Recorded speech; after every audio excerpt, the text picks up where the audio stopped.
नमस्कार, इंडिया अपडेटमध्ये आपले स्वागत।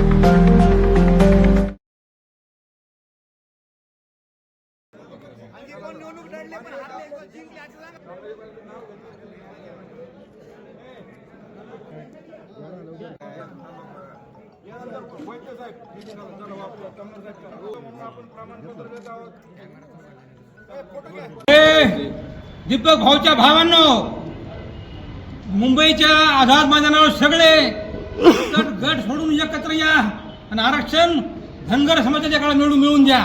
नुसतं म्हणू नका भाऊ दीपक भाऊनं सुपारी घेतली त्याच घेतली। अरे मीच म्हणतो भाऊनं सुपारी नाही, सुपारीचा पोतं घेतलंय, पण कुणाचं? धनगर समाजाच्या लेकराबाळाच्या।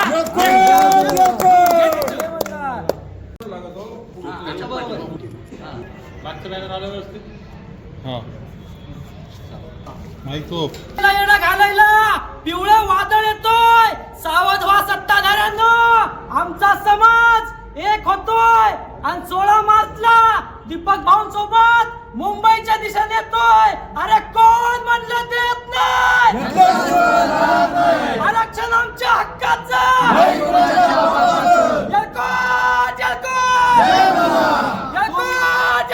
लाखों से देखो, हम भी आएंगे लाखों से।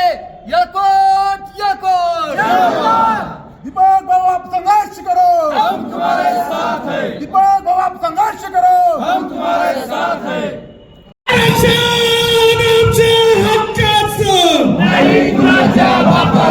संयोजकांनी मला जी बोलण्याची संधी दिली त्याबद्दल सर्वांचे मनापासून धन्यवाद। सगळ्यांचे मला संभाजीनगरच्या वतीने तरी आपण जिल्ह्यातला असलो तरी पण बाहेरून भरपूर आलेले यांना सगळ्यांना मानाचा जय मल्हार। आणि तुम्ही आमच्या विनंतीला मान देऊन खूप मोठ्या संख्येने उपस्थित झाला त्याबद्दल तुमचे छत्रपती संभाजीनगरच्या वतीने मनापासून आभार। आणि आपला जो 17 सप्टेंबर पासून मुक्ती संग्राम हा जो लढा चालू आहे हा मुंबईच्या दिशेने नेण्याचं आपलं जे चाललंय आणि त्याला आपल्याला फक्त सूचना द्यायच्या आहे। आपल्याला भाषण इथं हे करायचं नाहीये, फक्त सूचना आणि मुंबई कशी पिवळीमय करता येईल आणि सरकारचे कसे नाकी नऊ आणता येईल आपल्याला याच्यावरच सूचना द्यायच्या आहे। भाषण करायची वेळ नाही, भाषण देण्याचे हे स्टेज नाही, आपण फक्त सूचना म्हणूनच हे ठरवलं होतं आणि प्रत्येकाने सूचना द्यायची। मी जास्त काही बोलणार नाही कारण माझ्यापेक्षा खूप मोठे थोर मान आहे इथं बोलण्यासारखे खूप काही आहे, पण मला एवढं सगळ्यांना पाहून असंच भरून आलं। अरे कोण म्हणतं मेल्याशिवाय स्वर्ग दिसत नाही? अरे कोण म्हणतं मेल्याशिवाय स्वर्ग दिसत नाही? आमचा जन्मच स्वर्गात झाला या महाराष्ट्राच्या मातीत आणि या धनगराच्या जातीत। बस, धन्यवाद, जय मल्हार। एकदा मरगळ जाऊ द्या, कारण एकदा मरगळ गेली म्हणजे आपल्याला आंदोलनामध्ये काय काय करता येईल आणि काय करायचंय हे सुद्धा समजेल। आधी सर्वात पहिले सर्व महामानवांना आणि सर्व राजमातांना माझा मानाचा अभिवादन। मी आपणास पहिल्यांदा तर एक सूचना अशी करायची मला दादा, की महिला जर आमच्या मागे आणि बॅनरवर तुम्ही राजमाता, राष्ट्रमाता, जिजामाता किंवा मग आपल्या अहिल्याबाई होळकरांचा फोटो आपण लावतोय तर महिलांचा पहिले इथे प्रतिसाद तर प्रचंड मिळणार। त्यावेळेस मिळाला, आम्ही 3 गाड्या घेऊन निघालो होतो। आम्हाला रस्त्यात असं कळालं की पोलिसांचा तिथे मोठा म्हणजे जो काही आपलं म्हणतात की एक ताफा चाललेला आहे आणि दुसरं एक म्हणजे की तुम्ही जर आलात तर आता एखाद्या स्थिती विस्कळीत होण्याचा पूर्ण एक प्लॅन त्यांनी केलेला आहे। मग आम्ही अर्ध्या रस्त्यात ते आंदोलनाच्या वेळेस आपण निघालोच नाही। मला एक म्हणायचं आहे, जर आपल्याला आणि तुम्हाला एक तर मी प्रखरपणे आणि स्पष्टपणे सांगते की धनगर समाजाला एक मोठा शाप आहे, तो म्हणजे असा की एक पुढे जर गेला तर मागचा त्याचा पाय खेचतो आणि हे करता कामा नये। आज मला तुम्हाला एक आवर्जून एक सांगायचंय, आमच्या इथल्या जामखेड सर्कलच्या बाजूलाच एक सर्कल आहे, रोहिलागड सर्कल, तिथून काळवणे दादा आलेले। ते मराठा समाजाचे आहेत पण आपल्या समाजाला ते पाठिंबा देत आहेत। यांचं खरं आज पहिले तुम्ही स्वागत केलं पाहिजे। जर इतर समाजाची लोक आपल्याला सपोर्ट करतायत मग आपणच एकमेकांची पाय का खेचतायत? राजकारणात असू द्या, समाजकारणात असू द्या किंवा आंदोलनात असू द्या, पाय खेचणं हे चालतंच। माझं एक म्हणणं आहे, एकजुटीने जर वज्रमुठ आपण तयार केली आणि जर आपण ठरवलं की ह्या आंदोलनाला आपण सर्वात प्रचंड प्रतिसाद दिला तर महिलांचं तर तुम्हाला सांगते चुलीपर्यंत आम्ही जातोच। जर आम्ही प्रचाराला चुलीपर्यंत जाऊ शकतो आणि सूचना एक अशी आहे आमची की तुम्ही महिलांना सुद्धा ह्या करावं, कारण 2-3 महिलांनी काहीतरी लाईव्ह मध्ये नियोजन बैठक होती छत्रपती संभाजीनगर. काय निर्णय झालेले आहे आणि कसं आरक्षणाचं लढाईचा तयारी चालू आहे? आपण म्हणतो संविधानानुसार हा देश चालतो, पण दुर्दैवानं संविधानाची अंमलबजावणी खऱ्या अर्थाने या देशात झाली नाही. संविधानाला अभिप्रेत असलेली समानता या देशामध्ये रुजली नाही.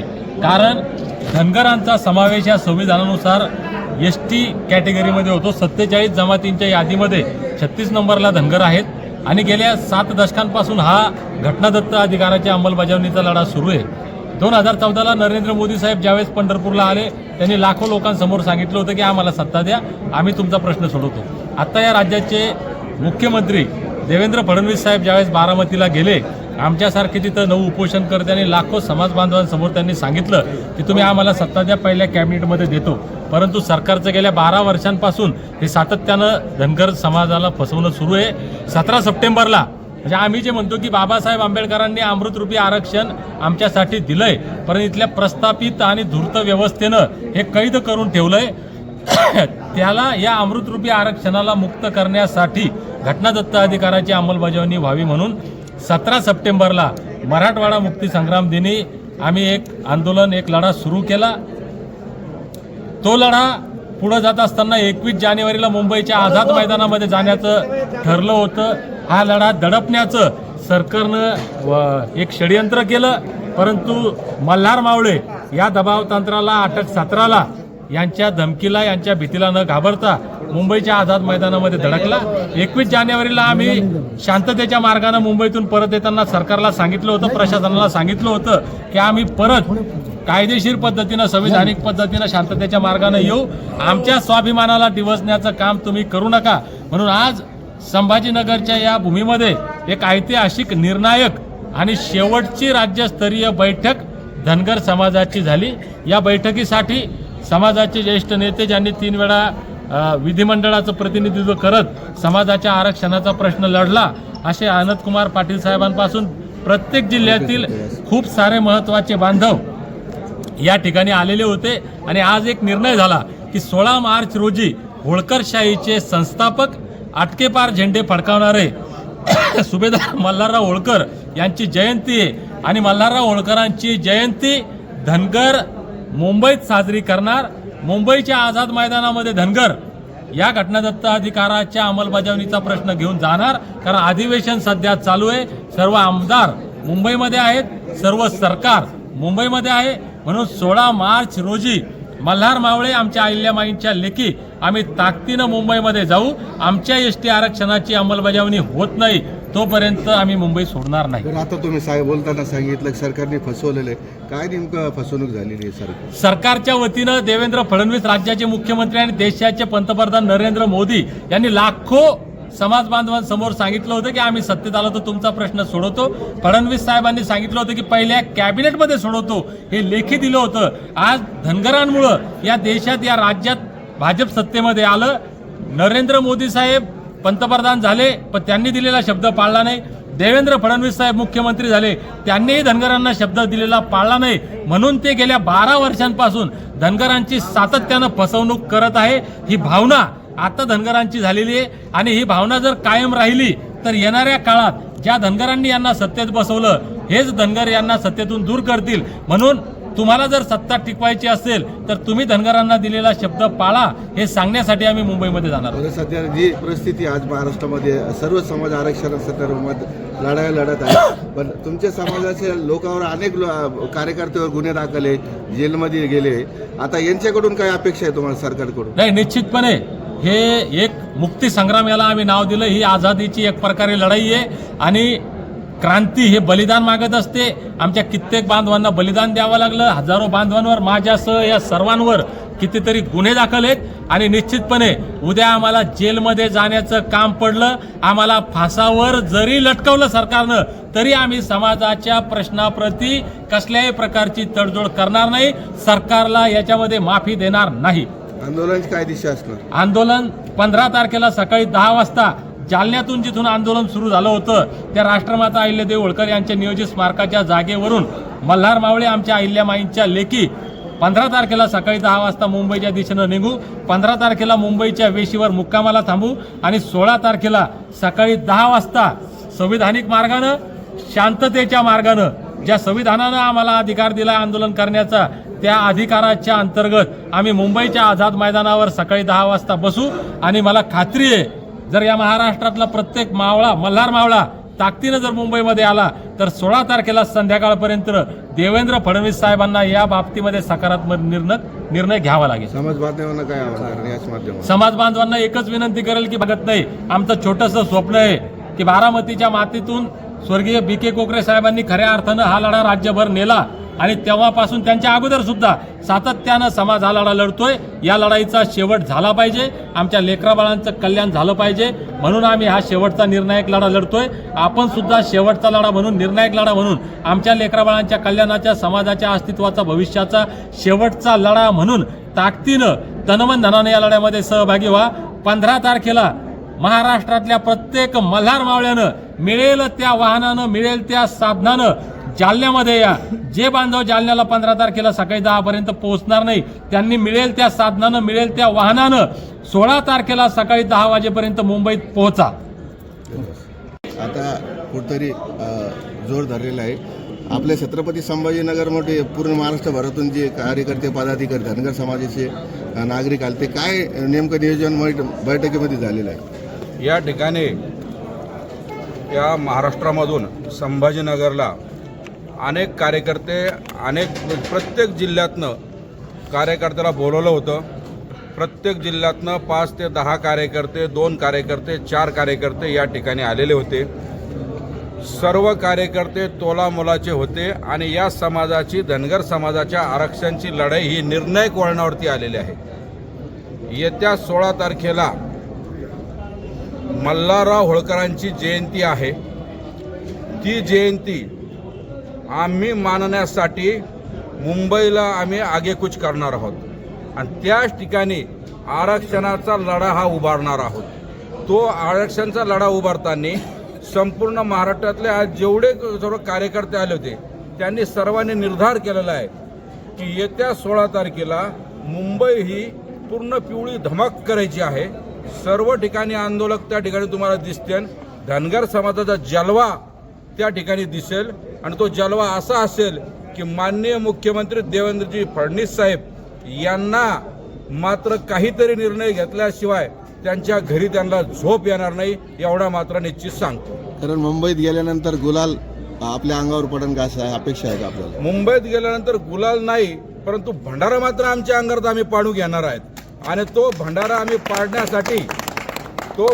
पाडण्यासाठी त्या ठिकाणी जीवाची आहुती जरी लागली तरी चालल. त्या ठिकाणी काय होईल ते होईल, पण एकदाचा हा प्रश्न आम्हाला एकदा मिटूनच टाकवायचा आहे.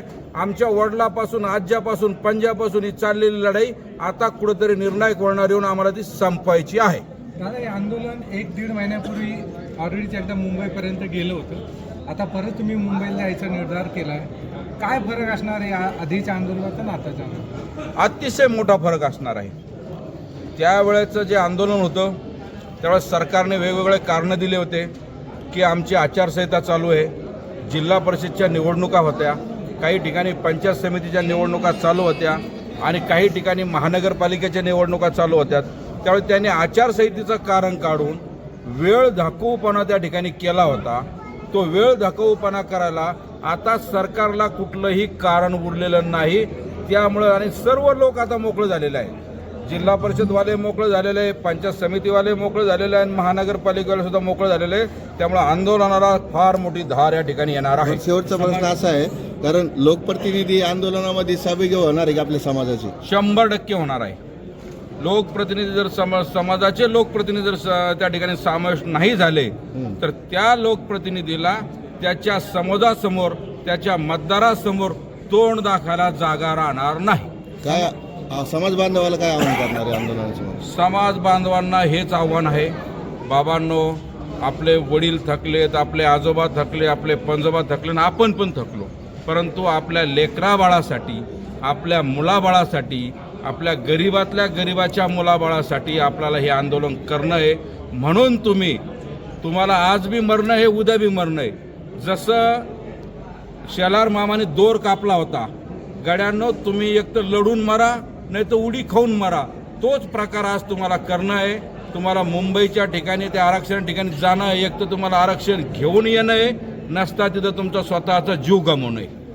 समाजात आज एक खासदारकीसाठी उमेदवार दिला, त्याकडे तुम्ही कसं बघताय? त्यांचं तर आम्ही अभिनंदन करतो. एक काय त्यांनी तर 10 द्यायला पाहिजे होते, 4चे 4 आम्हाला द्यायला पाहिजे होते, कारण आमचा बॅकलॉग साऱ्यात मोठा आहे. एक देऊन आम्हाला कुठं तुम्ही गोजरवणी करतात. आमचं मतदान घेता आणि एखादा खासदारकीचा आम्हाला तिकीट देता, एखादा खासदारकीची राज्यसभेची देता, हे पण तुम्ही पापच करता ना. तुम्ही दिलं म्हणून काही उपकार नाही केलेला. आम्ही तुम्हाला भरभरून मतदान दिलेलं आहे. तुम्ही कधीच सत्तेवर आलं नसता जर धनगरांनी मतदान नसतं केलं, म्हणून तुमचे उपकार नाही. पण ज्यांना दिलं त्याचं अभिनंदन आहे, त्याचं खूप खूप अभिनंदन. या आंदोलनाच्या माध्यमातून मुख्यमंत्र्यांनी काय इशारा देणार तुम्ही? आम्ही माननीय मुख्यमंत्र्याला आत्तापासून इशारा देतोय की मुख्यमंत्री साहेब, खुर्ची कधी बी हलू शकते, कोणी आमरपट्टा घेऊन आलेलं नाही.